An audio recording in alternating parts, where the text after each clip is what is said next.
తాకట్లో ఉన్న మీ బంగారాన్ని విడిపించి ఆ రోజు ఆన్లైన్ రేటుకి కొంటాం. Sharma gold company.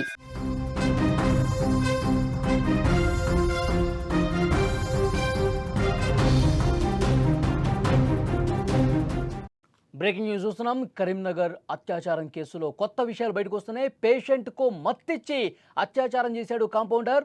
ఉద్దేశపూర్వకంగానే పేషెంట్ మీద అత్యాచారం చేసినట్లుగా గుర్తించారు. మద్యం తాగి అశ్లీల వీడియోలు చూసి ఈ దారుణానికి తెగబడ్డట్టుగా తెలుస్తోంది.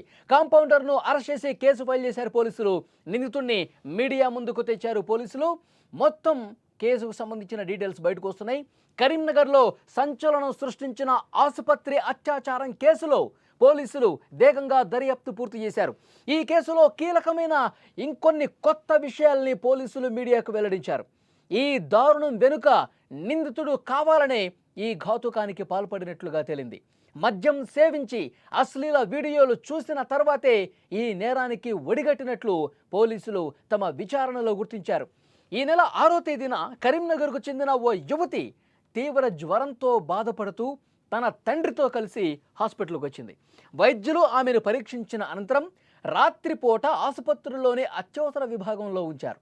ఆ సమయంలో యువతి తండ్రి ఆసుపత్రి బయటే నిద్రపోయాడు.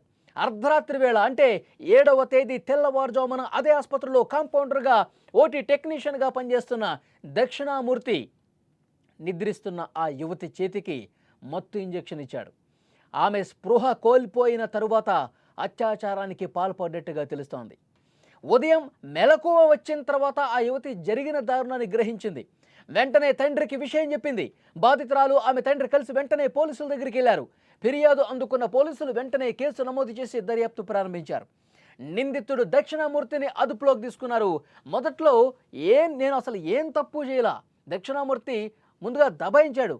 నాకేం పాపం తెలుసు, నేనేం చేశాను, నాకు అసలు ఏమాత్రం సంబంధం లేదు, వాళ్ళు ఏదో చెప్తే మీరు నమ్ముతున్నారు, నన్ను నిందితుడిగా చూస్తూ ఉన్నారు, ఇది కరెక్ట్ కాదు, నాకు అసలు నేను ఏమీ చేయలేదు అని బుకాయించాడు, దబాయించే పరిస్థితి చేశాడు. ఇక పోలీసులు లాభం లేదనుకుని తమదైన స్టైల్లో కోటింగ్ ఇచ్చి విచారిస్తే అప్పుడు నేరాన్ని ఒప్పుకున్నాడు. ఘటన జరిగిన రాత్రి తాను మద్యం తాగి అశ్లీల వీడియోలు చూసి ఈ దారుణానికి ఒడిగట్టినట్లు పోలీసులు ముందు ఒప్పుకున్నాడు. చేసిన తప్పంతా ఒప్పుకున్నాడు. ఆ సమయంలో ఏం చేశానో పిన్ టు పిన్ అనేది పోలీసుల ముందు చెప్పేసినట్టుగా తెలుస్తోంది. యువతుల పట్ల ఆసుపత్రుల్లో ఇలాంటి ఘటన జరగటం పట్ల ప్రజలు ఆందోళన చెందుతున్నటువంటి పరిస్థితి ఉంది. మొత్తం పోలీసులు చాలా సీరియస్గా ఇన్వెస్టిగేట్ చేసి అతన్ని చాలా అంటే మామూలుగా కాదు, ముందు చాలా దబాయించాడు, నాకేం తెలియదని.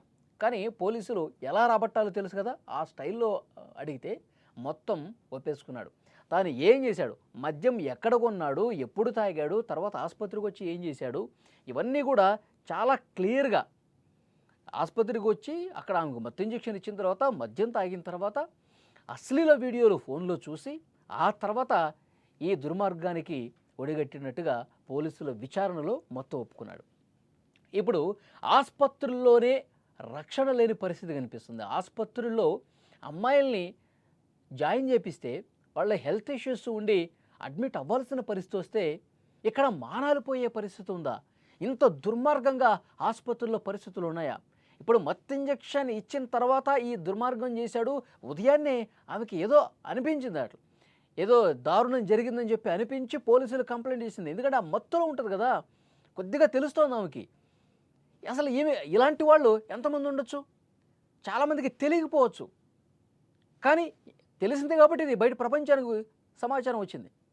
ఇప్పుడు ఆమె పోలీసులు కంప్లైంట్ ఇచ్చింది కాబట్టి బయట ప్రపంచానికి తెలిసింది ఈ దుర్మార్గాలు, దారుణాలన్నీ. కానీ బయటికి చెప్పలేని వాళ్ళు ఎంతమంది ఉన్నారు, అసలు గుర్తించలేని వాళ్ళు ఎంతమంది ఉన్నారు.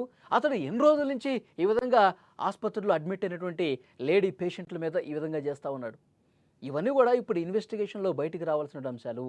ఆడపిల్లల కుటుంబ సభ్యులు ఆవేదనతో ఉన్నారు. ఈ ఆసుపత్రుల్లో మేము ఎన్నోసార్లు, ఆ చుట్టుపక్కల ప్రాంతాల వాళ్ళు కూడా ఇప్పుడు చాలా ఆందోళనలో ఉన్నారు. మా పిల్లల్ని ఎన్నోసార్లు ఇక్కడ జాయిన్ చేయించాము, ఇక్కడ ట్రీట్మెంట్ తీసుకున్నాం, ఈ ఆసుపత్రుల్లో ఇంత దుర్మార్గమైనటువంటి డాక్టర్స్, కాంపౌండర్స్ ఉన్నారా? ఇంత దారుణంగా మాన ప్రాణాలు ఆడుకునేటువంటి వ్యక్తులు ఉన్నారా ఇందులో అని చెప్పి భయపడిపోయే పరిస్థితి ఉంది. సో చాలా సీరియస్గా యాక్షన్ తీసుకోవాలని చెప్తున్నారు. నిజంగా ఆసుపత్రుల్లో ఇంకా ఎవరైనా ట్రీట్మెంట్ కోసం రావాలంటే భయపడే పరిస్థితి ఉంది. ఇక్కడ నిజంగా రక్షణ ఉందా ఆడవాళ్లకు? ఆసుపత్రులు అంటే ఒక దేవాలయంగా చూస్తారు. వైద్యం చేసేవాళ్ళంటే దేవుళ్ళుగా చూస్తారు. అలాంటి వాళ్ళే ఈ విధంగా మానాల్ని దోచుకునే పరిస్థితి ఉంది, ప్రాణాలతో చెలగాటమాడుకునే పరిస్థితి ఉంది అంటే ఇంకా ఎక్కడికి పోవాలి అంటూ ఒక భయం కనిపిస్తుంది అక్కడ. సో పోలీసుల్ని డిమాండ్ చేస్తూ ఉన్నారు. ఆ కుటుంబ సభ్యులే కాదు, ఆ బాధితురాలి కుటుంబ సభ్యులే కాదు, మొత్తం ఆ ఏరియాలో ఉన్నటువంటి ప్రజలందరూ కూడా డిమాండ్ చేస్తూ ఉన్నారు. వాడిని కఠినంగా శిక్షించిన వాడు ఇంతకుముందు కూడా ఏమైనా దుర్మార్గాలు చేసి ఉండొచ్చు, వాటిని కూడా వెలికి తీయండి. ఆసుపత్రుల్లో ఒక గట్టి నిఘా పెట్టండి. అమ్మాయిల్ని ఆసుపత్రుల్లో జాయిన్ చేపించి 4-5 రోజులు ఉంటారు ఆసుపత్రిలో, కుటుంబ సభ్యులను బయటే ఉంచుతారు. మీరు లోపలికి రావద్దమ్మా, మీరు బయటే ఉండాలి, మేము పిలుస్తాము, ఏదైనా ఇంజెక్షన్ అవసరమైనా, పేషెంట్కి ఏదైనా అవసరమైనా మేము పిలిచినప్పుడే మీరు రావాలని చెప్తారు. కానీ లోపల వీళ్ళు ఏం చేస్తూ ఉన్నారు? ఇది నిశితంగా గమనించాల్సినటువంటి విషయం. ఆసుపత్రుల్లో మహిళలకు సంబంధించి, అమ్మాయిలకు సంబంధించిన రక్షణ ఉండాల్సినటువంటి అవసరం ఉంది. దీని మీద పోలీసులు ఎలాంటి చర్యలు తీసుకోవాలో ఆ గట్టి చర్యలు తీసుకోవాలి. ఏ నిందితుడిని మాత్రం చాలా తీవ్రంగా శిక్షించాల్సినటువంటి అవసరం ఉంది.